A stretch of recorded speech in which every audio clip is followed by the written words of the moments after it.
Diaspora 221.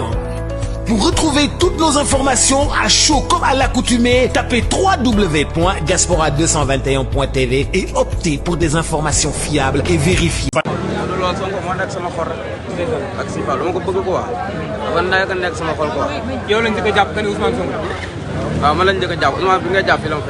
biñ ko jàppee ak ni nga ko bëggee ban yëg-yëg nga am. waaw bi ma nekkee fii moom bëgg na ma lool. waaw mais bu fajee ay jooy quoi xam nga moom dara. ñëwal nag jot na ñëwal kaay fi ñëwal.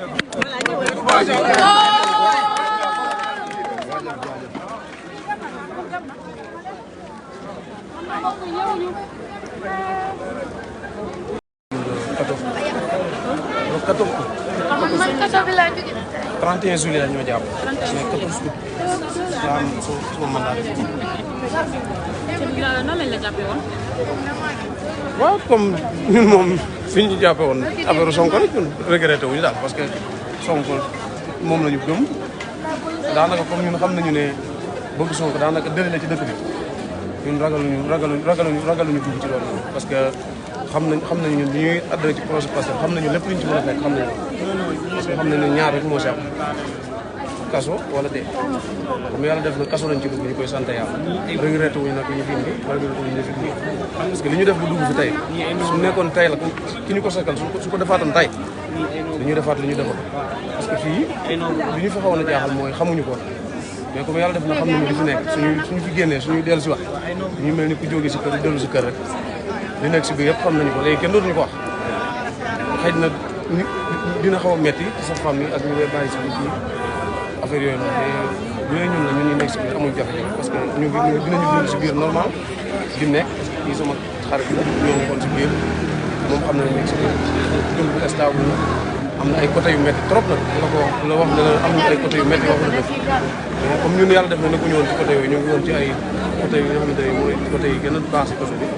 daanaka dugg nañu ko si bu génn bu fekk bu nekkul déplacement yu sori yi ñu doon def mu demee noonu nga xam ne doon nañu ko def te mënuñu ko am si biir gisuñu lenn loo xamante ni toog nañu si biir di ko am lu ñu métti wala yu demee noonu en tout cas daal du ñuy sant yàlla di ñaan yàlla projet bi nga xamante ni moom lañu ci lañu adressé yàlla suñu yaakaar bañ ci tas loolu donc ñu la ne li ma la wax rek regretté wuñu dara waaw parce que fii du dara fii ay nit rek fi nekk ay góor a fi nekk parce que soo xoolee li xew nii nga xam ne fii ay góor rek fi nekk tey kaso da nga fa doon dugg génn di sëgg mais tey soo fa duggatee génn dootoo sëgg te ñoom li ñuy def nii moo bon si kaso parce que da ngay décrédibiliser sa kaso bi damay dem ba ñi nga xamante ne ni tey waruñu war a dugg kaso nga dugal leen kaso xëy na am na nu mu demee su fekkee ne dañu ñàkk jom wala nanguñu am na mu demee parce que ñun fii xam nañu ko tey ay borom yi jom lañ nag ay góor lañu ñun am na loo xam ne ci àdduna kenn duñu ci fekk ñun ku ñu dugal kaso ci rek nga ñu dugalee kaso mooy doon dugal parce que bàyyi nañu suñu liggéey ci biti bu dul woon Pastef dinañu dund ba dee dañu ñëw fii billaahi wallaahi dañu dund ba dee dañu ñëw fii parce que suñu liggéey lañu bàyyi yàlla dimbali ñuy tey soxlawuñu dara mais dafa am loo xam ne tey duñu toll ci benn moment ba nga xamante ne nii dafa il faut mu am génération bu sacrifié wu pour ñeme fii wala ñuy dund ñuy dee parce que loolu dong la réew loolu rek moo ko defar du ñuy ñeme ñii nangoo teg seen bakkan ñii nangu dugg kaso lépp li ci am nag fu mu ci dal sa kaw wala mu dal sa kaw njaboot da ngay sant yàlla xam ne loolu projet la boo nga xamante ni ñun yaakaar nañu li xew Sénégal nii 2021 ak léegi dootul am Sénégal parce que li ñu war na xeex yëpp jàpp naa ne xeex nañu ko te bépp président bi nga ñëw bu ci Ousmane Sonko mi ñu topp de lu ñu mayul Macky Sall mi moom du ñu ko ko may parce que topp ñu Sonko ci ay da nga rafet wala yaa fi gën wala yaa fi baax déedéet projet dañu adresse la projet la ñu adresse ñëw pour topp projet Pastef boobu ñu topp noonu suñu dundee suñu àdduna bu gis lu wuute ak li mu ñu wanal du ñuy delluwaat gannaaw taxaw def face ak moom parce que ñun loolu la ñu gëm ñun gëmuñu nit ki wala Sonko wala moom la ñu wala ñun gëmuñu loolu ñun dañu gëm projet moom la ñu tegal te duñu ci am yaakaar Sénégal yàgg na fi dañuy toog ñu ñetti ay Mamadou Dia ay histoire Macky Senghor ay Oumar Blondin Diop yooyu yëpp ñu koy dëgg léegi ñun du ñu nangu toogaat dans 50 ans 100 ans ñu gisaat génération bu mel noonu ci Ousmane Sonko ñëw ñu nangu benn nit bu mel ni Macky Sall taxaw sacrifié ko ñu toogaat fii 50 ans am ay doom wala ay set ñëw ñuy toog ci école yi dañu ko jàngal te loolu rek la ñu bëgg na def toog sacrifié ko toogaat 50 ans toog di ñu jàngal kan mooy Ousmane Sonko ci école yi comme ni ñuy jàngalee Mamadou Dia loolu nag la ñu dul d'accord en tout cas ñu ngi sant yàlla bu baax ci dugg bi ñu fi dugg parce que man dama ko doon ñaan yàlla man bu ñu jàppee Sonko yàlla nañu ma jàpp bu ñu ko rayee yàlla nañu ma ray parce que lu ma gëm la loolu ñu man sama xarit bi xam nañu dara parce que doon nañu gis man noonu laay dundee man lu ma gëmul gëm ma ko du ma si wax mais lii dama ko gëm projet la bu ma gëm te yaakaar naa incha allahu rabbi li ci kanam mooy gën a kii quoi. alors yow jéem nga génn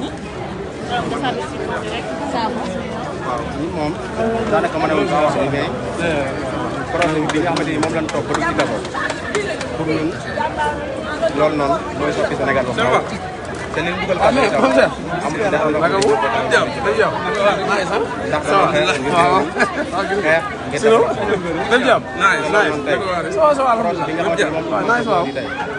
ñu gëm ko am ci confiance yow maa ngi lay sonal sa waay te loolu nag dañuy ñaan yàlla saa borom yàlla mu noonu naaf saay te am nañ ci ngëm-ngëm nag te di yàlla daa dogal ma ne woon wax ji quoi mais Cheikh Fall wax na lépp loo xamante ne nii am na ci biir dëkk bi wala li nga xamante ne nii mooy seen détermination par la engagement donte la mënul wax li mu jàpp loolu man Réfal dafa yaakaar ne fii mooy solution Mbaye Ngom ñun ñi ko xam boobu ñi ko xamul mën nañu ko ragal mais ñun ñi ko tax ba xam ñu ñëw mën nañu ko def parce que xam nañu léegi dafa bari